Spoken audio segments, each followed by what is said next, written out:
Well, hello there, guys. Welcome to End All Wars, and we're going to be playing the East Prussia campaign, 1914. So, of course, most of you know To End All Wars is an AGOD game that focuses on World War I, and we could actually play the entirety of World War I. But I think we're going to keep this pretty simple. We're just going to be playing, of course, the first few months of the war, and in fact, this is the first few months on the Eastern Front. So we have to play, of course, in East Prussia. We're going to already start trying to create some armies here, but I think we've got to wait a turn or two before we can actually start moving properly. What I am going to do is start merging these units together and hoping that we can hit the Russians pretty hard. Of course, as you can imagine, the Russians, despite a lot of people thinking that they were not too tough in the war or had some issues, honestly, the Russians fought incredibly well. They were incredibly brave, and they had some very good generals. They did lose a lot of men against the Germans, but in all honesty, they did a pretty damn good job before, of course, the revolution occurred. So let's take a look here, and we're going to take a look at essentially what we can do if we have any decisions we can play. I don't think we do right away. I think we need to go ahead and end the turn it over to the Russians, and hope for the absolute best here. Of course, we hope that some of our generals unlock and that we get some major battles, and we must do this for the Kaiser, my friends. It's that simple. So let's go ahead and see what happens. And I'm hoping we can get some unlocked generals very soon so that we could start attacking. It looks like the Russians are already attacking over in Gumbinen in East Prussia, and we could have a battle very, very soon here.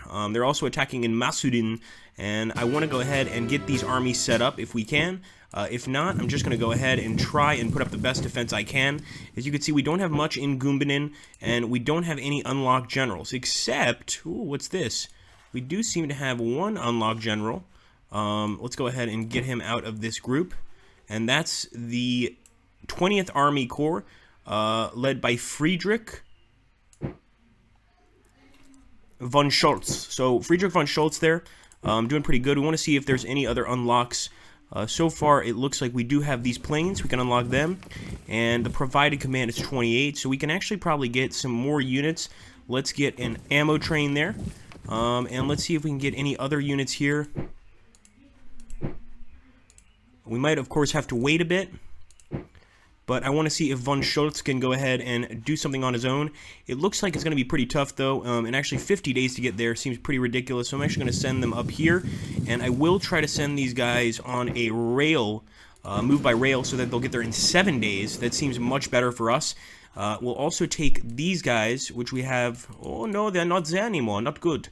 There we are. We'll try to get them to join the army as well, once again using the rails to get back to Danzig and hopefully, or to Königsberg, excuse me, and move on and try to defeat some Russians. So let's go ahead and go do this. Come on, boys.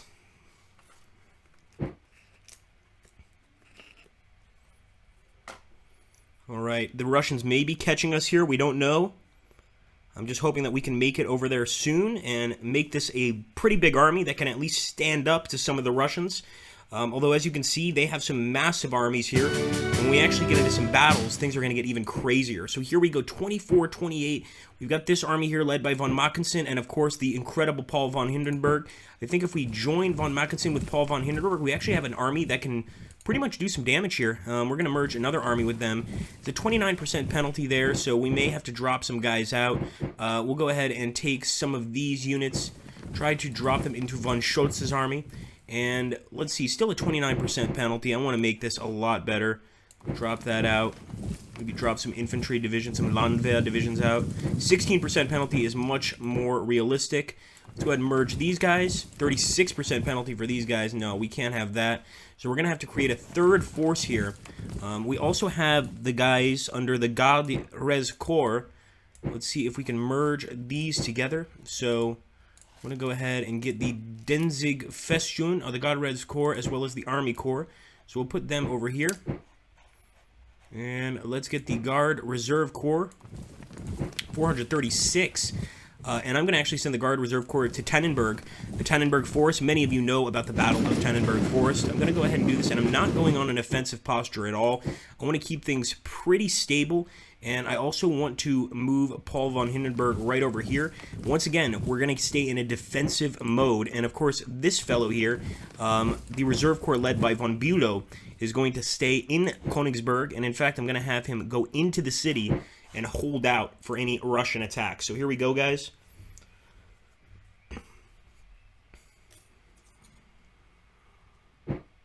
Alright, we got our first battle, and it's a German defeat at Tannenberg. You can see we actually destroyed or killed 15,990 Russians. They managed to kill 8,610 of our men, so we definitely killed a lot of their men, but it was just a Pyrrhic victory for them, but still a defeat for us. Not great. Let's end that battle. Let's see if Hindenburg was able to get into Wehlau. And he might be able to chase down some of the enemy here. So I will not stop. And von Hindenburg is 2 days away from being able to make it there. So I definitely think we want to keep moving to Wehlau. We've also got a new general here. So let's move him over into Elbing. We're going to try to cut off this enemy army from 2 different positions, if that makes sense. In fact, if we can build a depot, I'll go ahead and do that. Although I don't think we're going to be able to. Sadly, no depots can be built as far as I can see. Nope, definitely not. Nonetheless, guys, let's hope that Paul von Hindenburg does his best here against the Russian forces in Wehlau. And once again, we're staying in a defensive posture. We're letting the Russians throw themselves against us. I think that's going to create a lot more casualties for their side because they're going to be forced to assault. But it could be nasty for both. And actually, it looks like they might be going back to Königsberg. So we want to maybe get back to the fort and fight there. And there we go. Von Hindenburg is actually leading the defense here. And a German victory, guys. Look at those numbers. 38,540 Germans lost, and the enemy lost 45,868 at Fort Königsberg. We also lost 736 cavalry, then with 707, and 36 artillery pieces. This was a serious battle, and we can actually see all of the actual fighting that had to go on there for this to occur. The fact is we actually won on the defense, so if we can keep this up, we might be able to get to the end of this particular scenario pretty well off. As you can see, killing 45,000 of that unit, we basically destroyed about a third of that army, which is incredible. Let's see what else happens.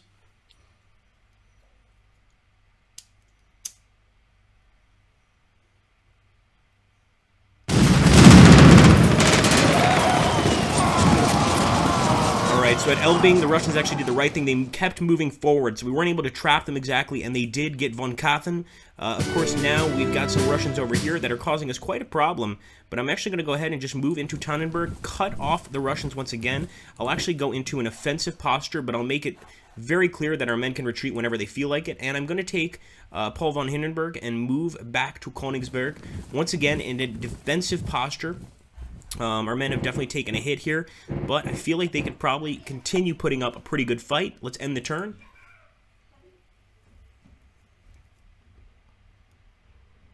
They're still trying to take Königsberg, which would be a major loss for our men. And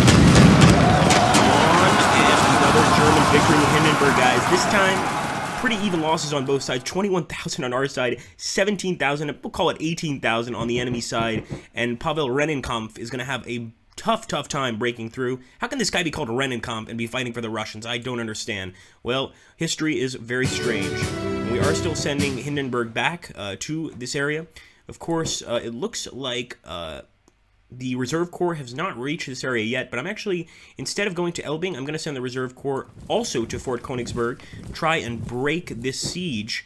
And I think we can get there by rail, but it's not going to be as fast as we expected. I'm also going to see if we can get some reserves. So we definitely need some line infantry, and we can certainly afford it. Let's try to get as much as we can here.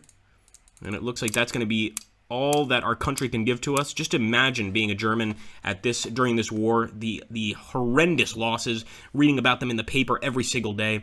Well, it is what it is, and we must keep fighting. East Prussia is ours. All right, Hindenburg is back. Of course, he's on the defense now, and we're still moving this fellow back as well. So if we can take back this area, I feel like we're going to be in a pretty good position. But of course, we're not going to be attacking any of the enemy objectives. And if we take a look here, we can take a look at the objectives. So we hold Königsberg and Thorn, excuse me, and we're doing pretty well. We can see that our losses are 78,500, enemy losses 85,200. This is crazy. So we're actually making quite a lot of victory points per turn, and we need to hold Königsberg. So we're going to try and get every single man we can there, staying on that defensive, formation to make sure that no matter what they throw at us, we are going to be defending. We've got those machine guns ready in the trenches. We're waiting for them. Let's go.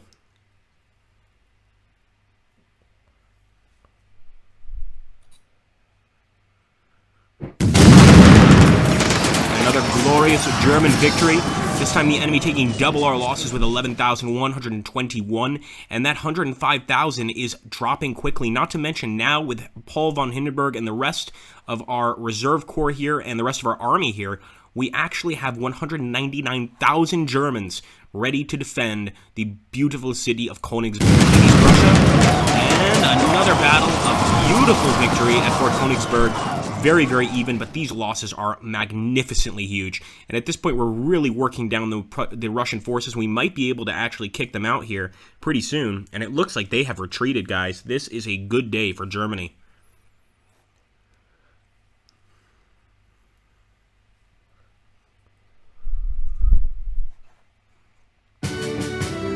And there we go, guys. We actually won by victory points. So the opponent got minus 1,246.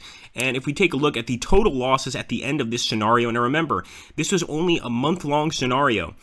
We lost 95,650 men, the enemy 111,350. We only took 700 Russian prisoners. So you could see here on the Eastern Front during World War I, fighting was just as vicious, just as horrific as in World War II, and we managed to get a victory for the Kaiser. Don't forget to hit that like button and drop a comment below if you want to see some more of this game in the future, and maybe we'll do the entire World War I campaign. But I'm really relying on you guys to hit that like, drop some comments, share the video.